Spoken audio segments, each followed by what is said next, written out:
c'est un jésuite. C'est un jésuite, Baruel, et c'est très important de le comprendre. C'est un jésuite qui est totalement solidaire des visées qui étaient celles de l'ordre de Saint-Ignace en France au XVIIIe siècle. C'est-à-dire qu'il est extrêmement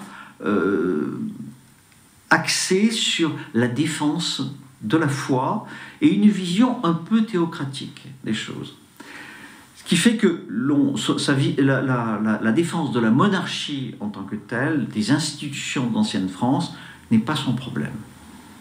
Et il va s'intéresser à la façon dont les Jacobins ont pris le pouvoir, l'ont maintenu, et son livre principal, qui s'appelle « Mémoire pour servir à l'histoire du jacobinisme », va être axé sur le fait, la façon dont les Jacobins, dont les révolutionnaires, à travers les sociétés secrètes, à travers la maçonnerie, ont utilisé le secret et le vice.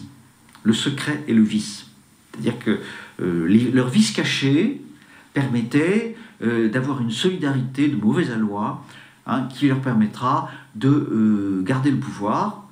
Et cette façon de faire va se poursuivre même après la fin de Robespierre, même après la fin de la Convention, et ils vont continuer à garder une très forte solidarité. Et ça, c'est très bien vu, c'est un aspect des choses qui est bien vu, parce que, effectivement, le fait que les Jacobins aient eu du sang sur les mains, et le sang sur les mains, ça provoque une réelle solidarité.